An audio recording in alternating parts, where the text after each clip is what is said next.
सोचिए, आपने पूरी दुनिया जीत ली, लेकिन जिस इंसान के लिए यह सब किया, उसी ने आपका हाथ थामने से मना कर दिया।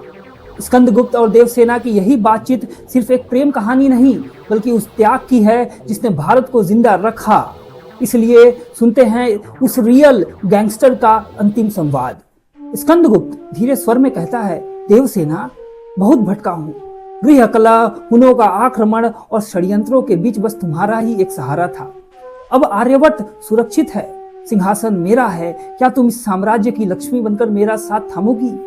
देवसेना नदी की शांत लहरों को देखते हुए कहती है, क्षमा करे सम्राट, जिस देवसेना को आप ढूंढ रहे हैं वह मालवा के खंडहरों में कहीं खो गई है। मेरे भाई बंधु वर्मा ने अपना राज्य और अपना जीवन राष्ट्र के चरणों में चढ़ा दिया। क्या मैं इतनी स्वार्थी हो जाऊं कि अपनी खुशियों के लिए आपको कर्तव्य पथ से डिगा दूं?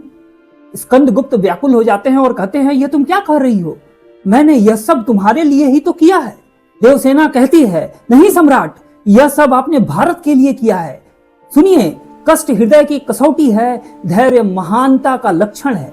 मेरी मोहब्बत की जीत इसमें नहीं है कि मैं रानी बनूं, बल्कि इसमें है कि आपकी शक्ति बनूं। भारत को आज एक विलासी राजा की नहीं, एक ऐसे तपस्वी की जरूरत है जो अपनी खुशियों की राख पर राष्ट्र का भविष्य लिख सके। स्कंदगुप्त आहत हो जाते हैं। स्कंदगुप्त आहत होकर कहते हैं, तो क्या मेरा प्रेम भ्रम था? देवसेना कहती है, प्रेम भ्रम नहीं, बलिदान है सम्राट। यौवन के सपने अब टूट चुके हैं। जीवन की इस संध्या बेला में मैं आपके मोह के बंधन में नहीं बनना चाहती। आप आर्यवर्त के सम्राट हैं, रक्षक हैं। आप केवल मेरे होकर नहीं रह सकते, आप अकेले रहकर ही सबके हो सकते हैं। स्कंदगुप्त कहते हैं, ठीक है देवसेना, यदि तुम्हारा यही निर्णय है तो मैं भी आज इस गंगा जमुना की पवित्र मिट्टी को गवाह मानकर प्रतिज्ञा लेता हूं कि कुंवारा रहकर केवल इस भूमि की सेवा करूंगा। मेरा परिवार अब यह राष्ट्र होगा और मेरी संतान यहाँ की जनता होगी।